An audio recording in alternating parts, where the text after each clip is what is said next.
Okay, in today's video, we're looking at what's called conservation of linear momentum. Now, I'm just going to go through sort of a background so that you understand what this entails. In physics, we deal with what are called systems. A system comprises of two or more objects that are interacting with each other. Now, the way objects in a system interact is through the use of forces. A force is either a push or a pull, right? But we can categorize our forces into two major groups. We have what are called internal forces and external forces. So the internal forces are forces that are acting between the objects that are in the system. And then external forces are forces that are acting from outside of the system. Okay, so let's have an illustration here to get a better understanding. So we are saying internal forces are forces that act between objects in a system. Suppose this is our system here. We are just taking object A, which is this person, and object B, which is this box here, as a system. So in this system here, we have two objects that are interacting with each other. There might be other objects, but I'm just isolating these two so that I can study them. Okay, so that becomes a system. So object A here and object B are at rest on ice, right? So they are not moving, they're just resting there, but he is holding this box here. So what he decides to do is to push, right? So if this guy pushes the box, what do you think will happen? He is on roller skates, but on ice also, so there's a very little friction here between the wheels and the surface. So what will happen is that this box here is going to go to the right, but he himself will be pushed backwards, right? So what basically happens is that he applies a force onto the box. So there's a force from the person to the box, and at the same time, according to Newton's third law, there's a force from the box onto the man, right? So he also experiences a force from the box. So there's an equal and opposite force and equal and opposite reaction from the box here. If he pushes on the box will also push on him. So he is going to go to the left, whilst the box is going to go to the right, right? So these are called internal forces that are acting here. So in this particular example here, my internal forces would be the force of A on B, right, and the force of B on A. So these two forces will be equal in magnitude but opposite in direction. In other words, force of A on B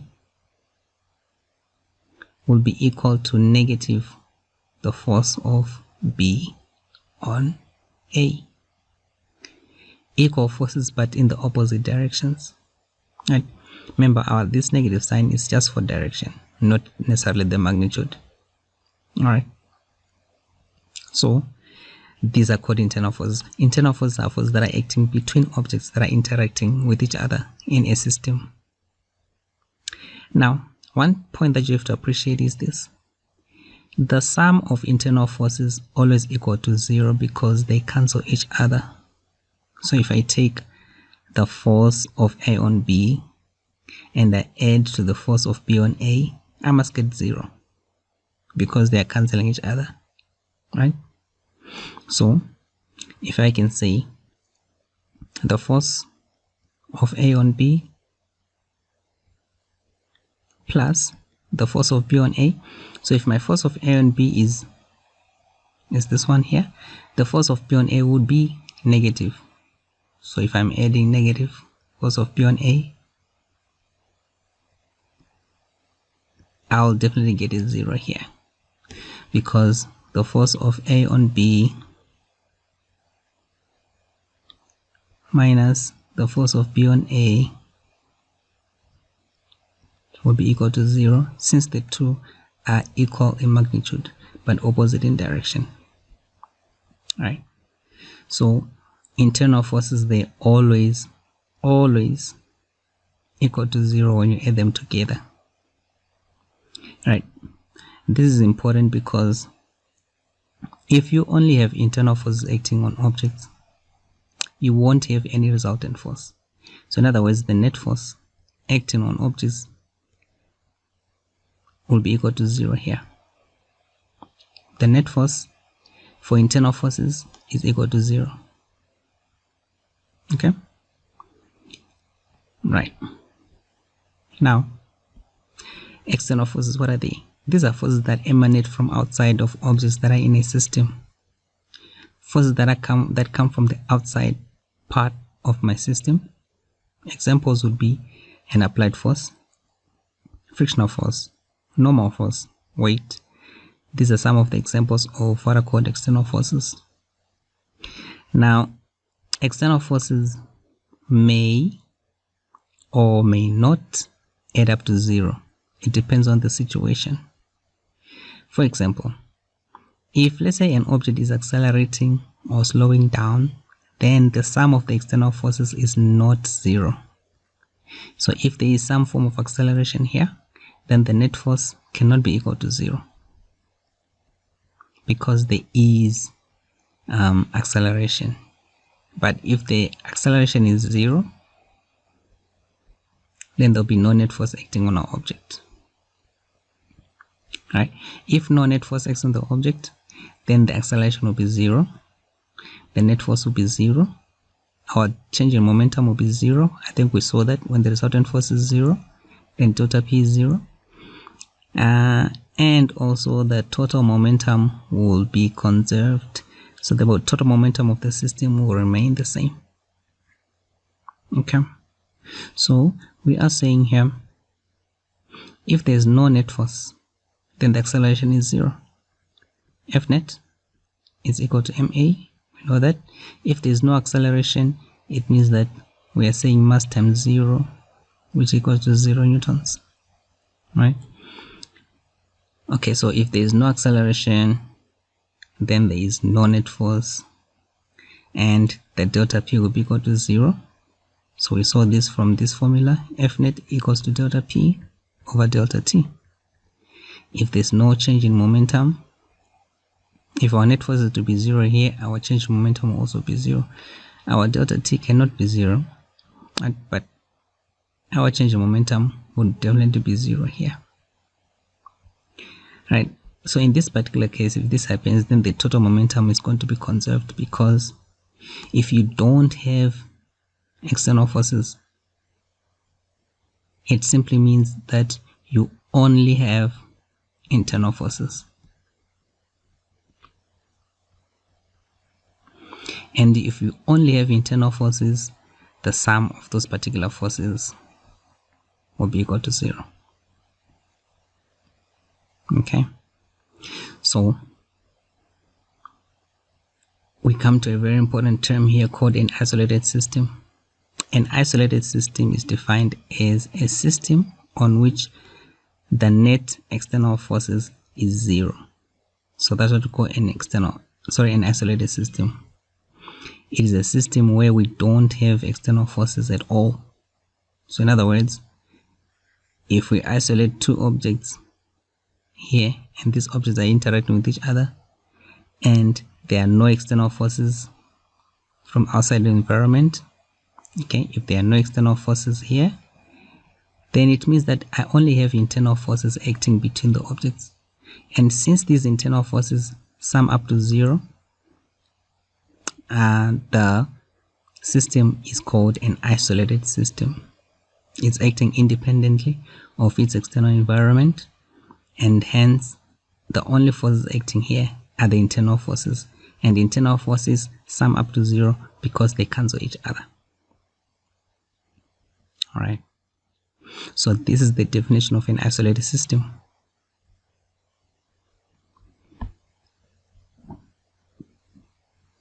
Now we come to the principle of conservation of linear momentum itself. It states that the total linear momentum of an isolated system remains constant, or you can say remains the same, or you can say it is conserved.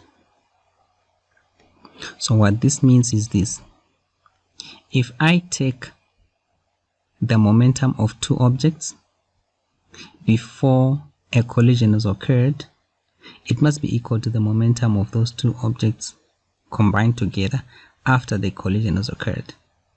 Okay, right? So the sum of the initial momenta is equal to the sum of the final momenta. Pi, P1 initial plus P2 initial is equal to P1 final plus P2 final.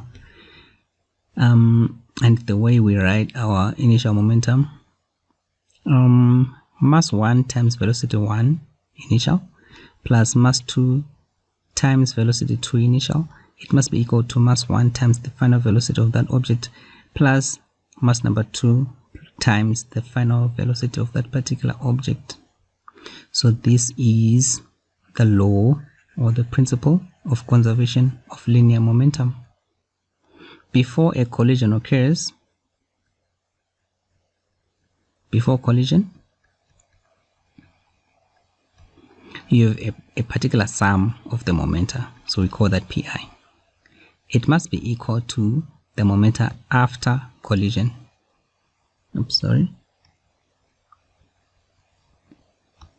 It must be equal to the momenta after collision. So if you add the momenta of the two objects, they must be exactly the same, because I only have an isolated system. So in an isolated system, the momenta is conserved. It remains the same before and after collision. How do we apply this principle here? Right, now we have a variety of situations here. In situation number 1, when two objects collide and separate, right? Two objects colliding and then separating. This is how you would write your relationship. You would say the momentum of object 1 plus the momentum of object 2 before collision is equal to the momentum of object 1 plus the momentum of object 2 after collision. So on the left hand side of my equation, I have before collision. On the right hand side, we have after collision. So m1 simply means mass of object 1, v1 is initial velocity of object 1, mass of object 2, initial velocity of object 2. This is the mass of object 1 times the final velocity of object 1. This is mass of object 2 times the final velocity of object 2. Alright, so I'll simply try to illustrate here. In this particular situation here, I'm having two objects.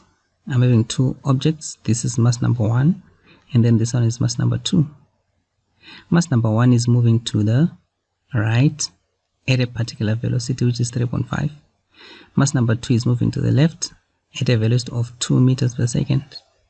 Now these two objects are going to collide, but after they collide, they then separate from each other, which means mass number 1 is going to go back, it's going to go to the right, to the left, sorry, and then mass number 2 is going to go to the right. So two objects that collide and then they separate. That's the first situation here that you're looking at, right?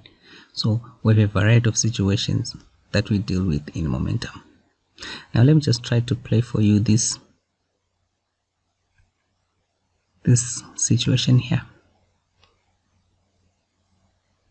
So as you can see, these objects are colliding, right? They are approaching each other and then they collide. So that's the first situation that you're looking at. Okay, right? And then we have situation number 2, when objects collide and then they stick together after collision. this is the equation that we use in such particular case. M1 V1 plus M2 V2 initial is going to be equal to M1 plus M2 times V final. So we had separate objects before collision, but after collision, the two objects, they move together as a single unit. So once that happens, the velocity with which the two masses move is just going to be the same. So velocity of A and B are just going to be the same. They're going to move together as a single unit, so it will be like one object. So we're combining the masses here and multiplying by the final velocity to get the momentum after the collision. So before collision, we have two separate objects, but after collision, we have a combined object moving at the same velocity. This is just a simple illustration, right? Mass number 1 moving to the right, mass number 2 moving to the left, but they combine, they collide with each other, and then both of them, they stick together and move in the same direction as a single unit. Right, so let's just try to see here a very simple illustration. So we have before collision occurs, the two objects, then they collide and then they move together as a single unit. So that's what happens here.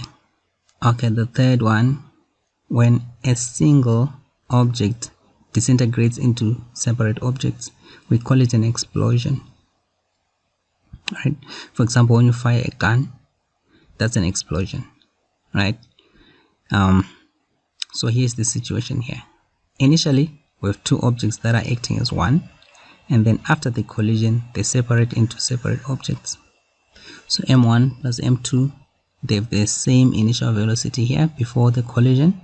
After the collision, they separate into separate objects. So you have mass number 1 and velocity number 1, mass number 2 and its velocity as well.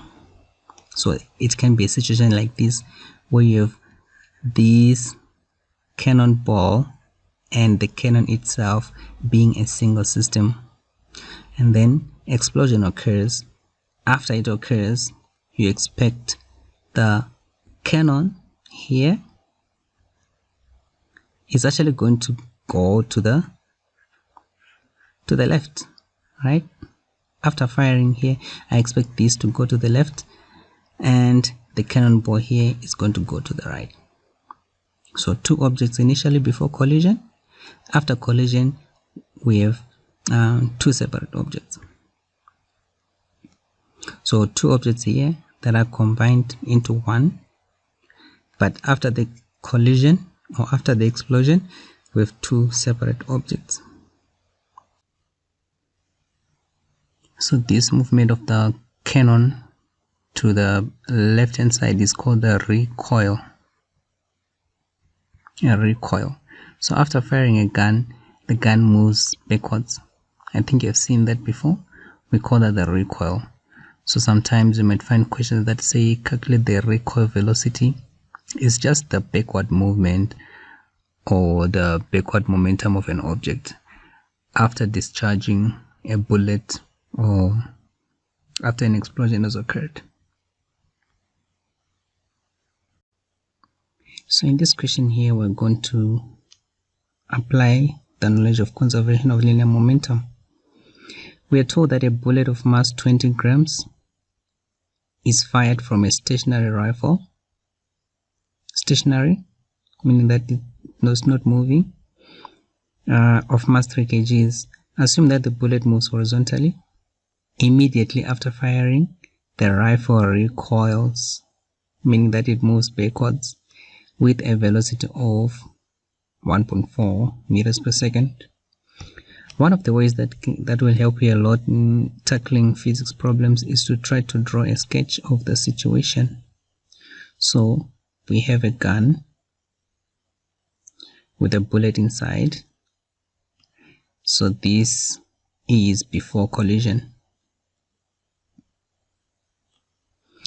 right? And then after collision, the gun is fired, right? Here's the gun. After collision, the gun recoils, it moves backwards as the bullet flies forward. So this is the before and after situation. So you can see that before the collision occurred, we had one object, and then it disintegrates into two objects, so that's an explosion. Question 4.1 says, calculate the speed at which the bullet leaves the rifle. In other words, we want to calculate the final velocity of the bullet here after the explosion occurred. So we applied the knowledge of conservation of linear momentum. So we'll say it's important to choose a positive direction because we're dealing with vectors. So let's take right as positive.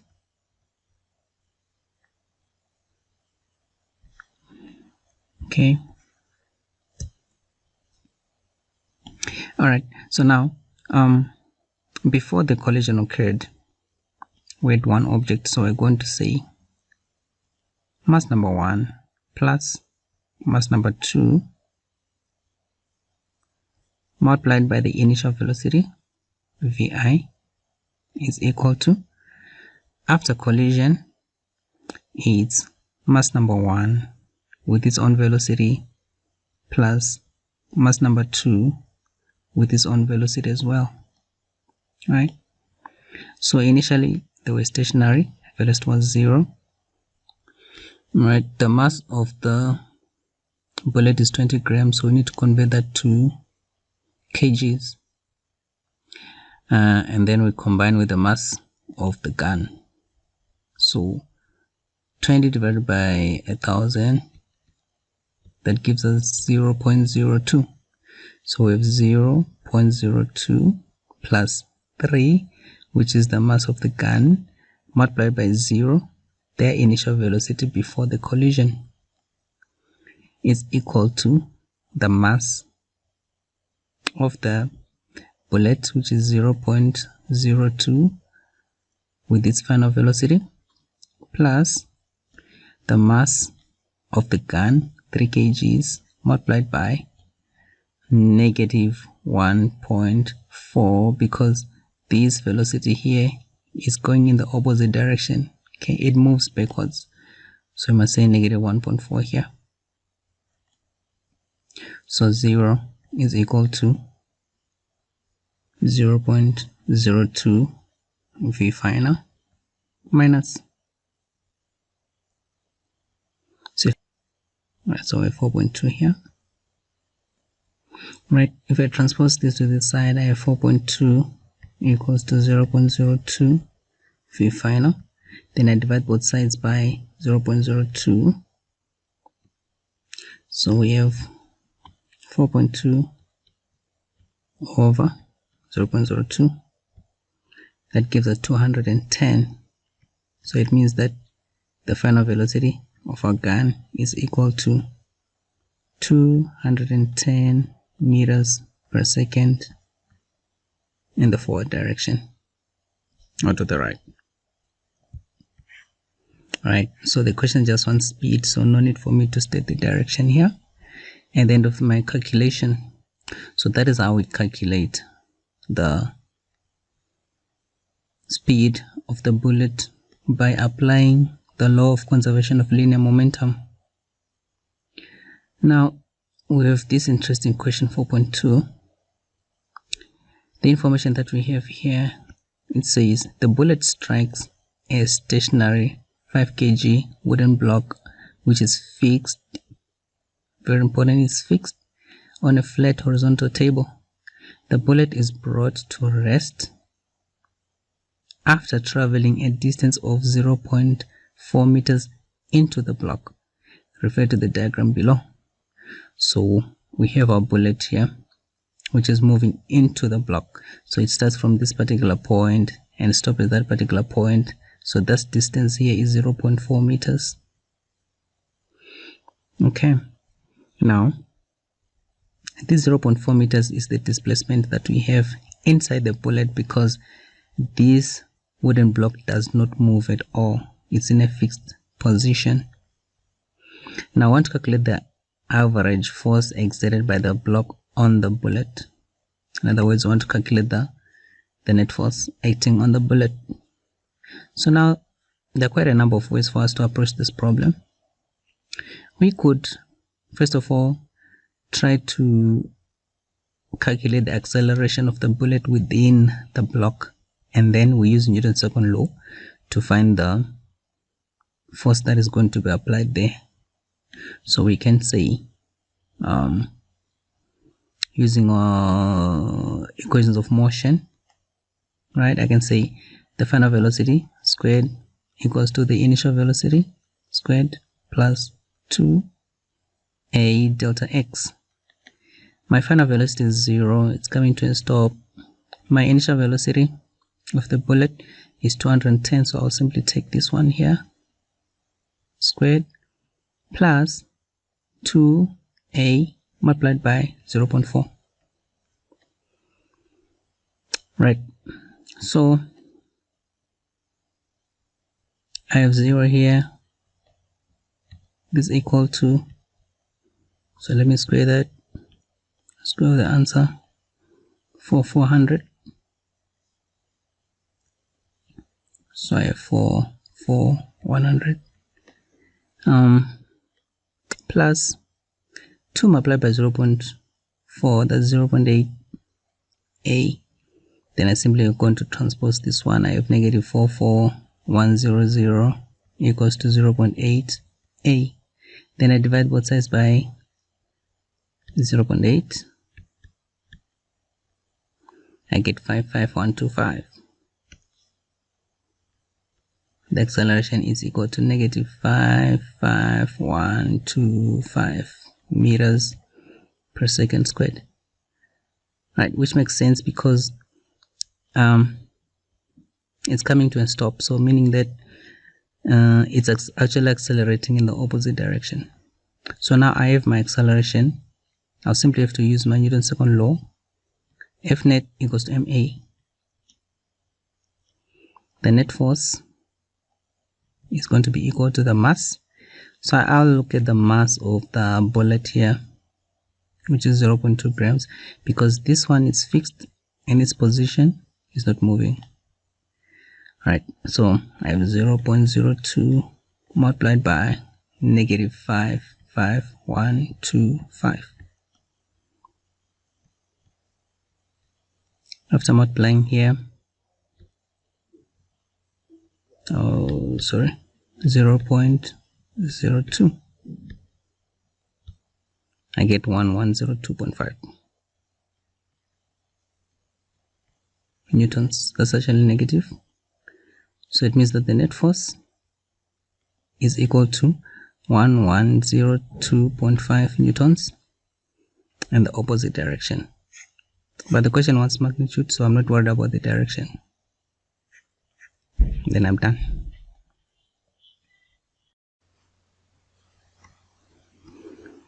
And in this question here, we're told that the diagram below shows two sections, xy and yz, of a horizontal flat surface. The section xy is smooth, so from x to y, we don't have frictional force. There's no frictional force acting here. Right, and remember, frictional force is an external force, so we expect momentum to be conserved here, so there are no external forces. While section yz is rough, so we have a rough section here, which is this part. So since there is frictional force here, momentum is not going to be conserved because it's not an isolated system when it's moving between section y and z. A 5 kg block moving with a velocity of 4 meters per second. So I have my mass there. I have velocity of 4 meters per second. It's moving to the right, so that's the direction. It collides head on with a 3 kg block. Okay, our block here is stationary, so it's at rest. after the collision, the two blocks stick together. They stick together and move to the right, past point Y, with the combined, and then the combined block move for 0.3 seconds from point Y to point Z. Alright, so now we have now an understanding of the situation. We're given the diagram here. Okay. Alright, so now state the principle of conservation of linear momentum in words. I think you can state it now. So these questions of stating, they're just free marks that you need to get. Calculate the magnitude of the velocity of the combined blocks at point Y. So what we want to find is the velocity of the two blocks soon after they collide, because when they move from point X to point Z to point Y here, there's no loss of energy. No loss of energy because there's no frictional force.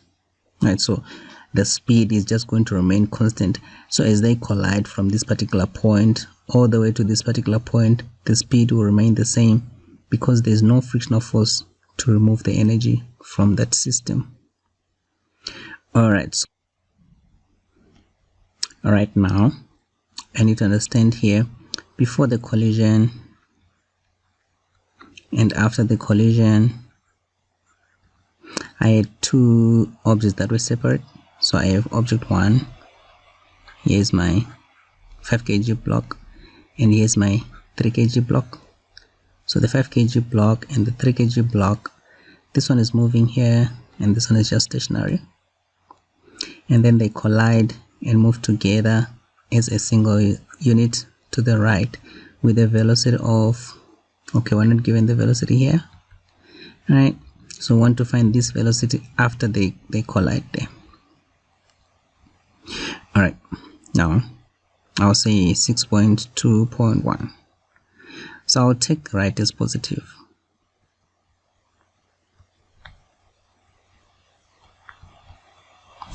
Okay, cool.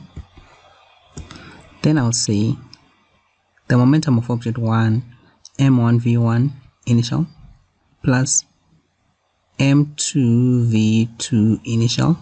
This must be equal to m1 plus m2 multiplied by v final, because the two objects are combining. So I substitute. Mass number 1 is 5 kgs. This velocity here is to the right, so it's positive, so I put 4 here, plus mass number 2 is 3 kgs. Its velocity is 0, and then I combine the masses here.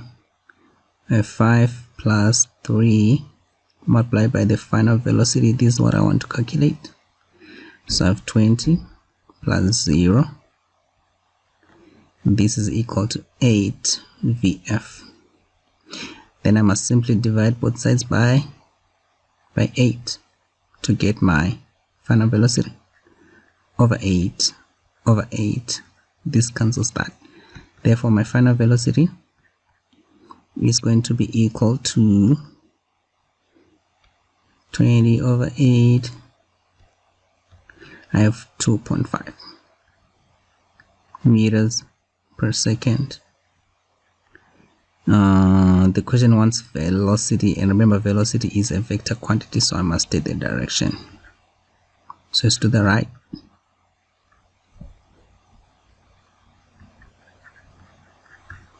Alright, there we go. That's our final velocity. Sweet. The next question now says calculate the net force acting on the combined blocks when they move from section YZ. Okay, now right, there are a variety of ways also that you can approach this. We can try to find the acceleration just like what you did in the previous question. We find the acceleration here. After finding the acceleration, we use our Newton's second law, F net equals to MA to try to find the net force acting on those two blocks. Or, since we have the time, we can simply use our impulse formula and we can get the net force there, because we do have the initial velocity here and the final velocity at that particular point. So let's start with the impulse formula. So 6.2.2, we'll still take right as positive. So you have to get used to writing this statement here and not forget it.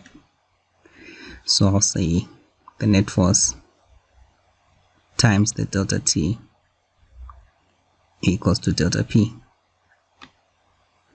So my net force multiplied by the time it takes for that net force to act is 0.3 seconds.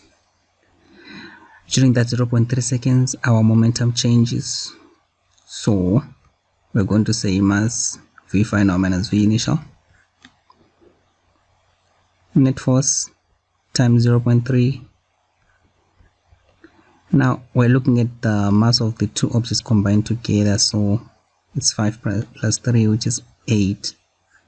The final velocity is 0 here. They're coming to a stop at point Z. So 0 minus the initial velocity at this particular point is 2.5. And it's positive because we took right as positive. So we'll say the net force is equal to 8 multiplied by negative 2.5 all over 0.3. And let's see what we get. So we have 8 times negative 2.5 all over 0.3. We get 6.6 negative 6.667 newtons. So we can actually round off to 2 decimal places. Therefore our F net is equal to 66.67 newtons to the left. Right. So remember, we expect the net force to be negative because our object is decelerating. It's coming to a stop. Its speed is decreasing. So this is one way to solve this particular problem. Another way that you can approach this problem is by simply trying to find the acceleration. So let's have another option here. Right. So we could say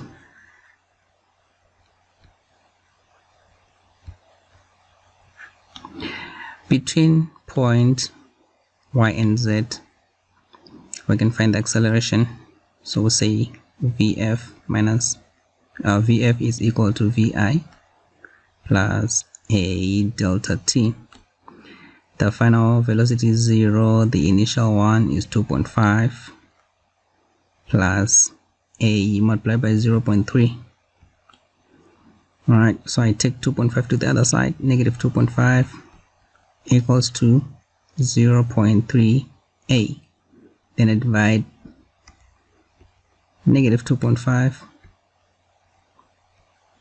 alright all over 0.3. I get 8.333. So therefore my acceleration is negative 8.333 meters per second squared. And then from there I use my Newton's second law. We say F net equals to MA. This is equal to the mass, which is 8, because I'm combining the two objects, times negative 8.333. Right. So let's see what we get. Okay, so it's 8 multiplied by negative 8.333 That gives me negative 66.67. 66.6664. Therefore my net force is equal to 66.67 newtons to the left. Right, there we go. So this is how we use impulse and conservation of linear momentum to solve problems in physics. Now I must just reiterate here that the question wanted magnitude, so at the end here there's not really need to put direction like this, but it doesn't really matter because it won't affect your answers. Alright, lastly we're going to look at this question here. In this particular question we are having two objects. We have a trolley of mass 5 kgs which is moving at 4 meters per second to the east across a frictionless surface, so momentum will be conserved. A brick of mass 1.5 kgs is dropped onto the trolley. Right, so we always talk of conservation of linear momentum. By linear momentum we mean momentum that is in the same straight line. So if you can check these objects here, the 1.5 kg block and the 5 kg block are not moving in the same straight line. This one here is moving vertically, this one is moving horizontally. So when we say conservation of linear momentum, we talk of momentum in the same straight line. So what this means is that the 1.5 kg block, even though it is moving and it has momentum, but it's having the momentum in the vertical dimension. This 5 kg block is moving, its momentum is in the horizontal dimension. So the 1.5 kg block does not have the horizontal momentum and the 5 kg block does not have vertical momentum. So when we apply our conservation of linear momentum, right, we have to take that into keep that into mind. So I'm just going to solve this problem here, 4.3. right, don't worry about the other one, we'll do them later on, 4.2 especially. So let's just say, okay, 4.3 we take let's take right as positive,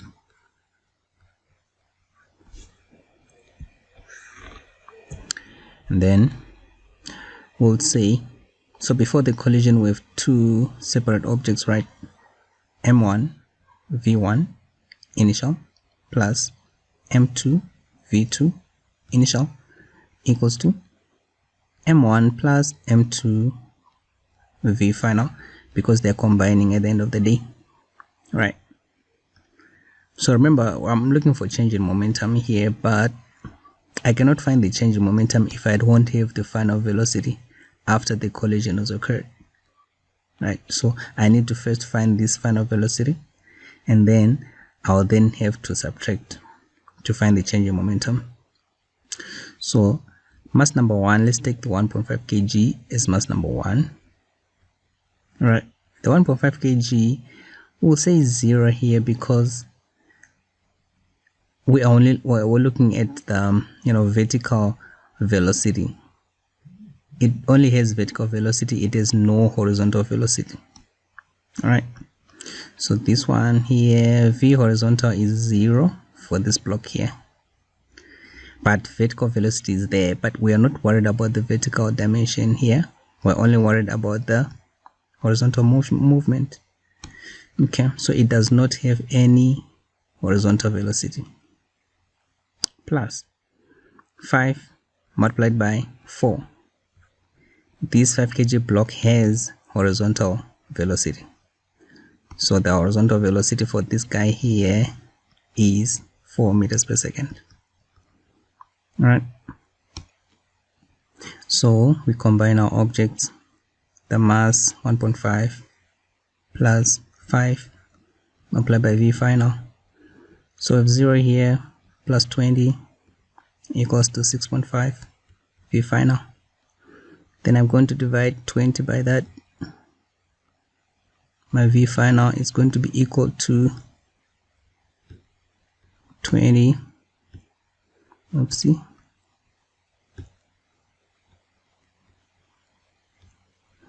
That's 20 over 6.5. That gives me 3.07. Let's check that again. 69 meters per second. So this to the right.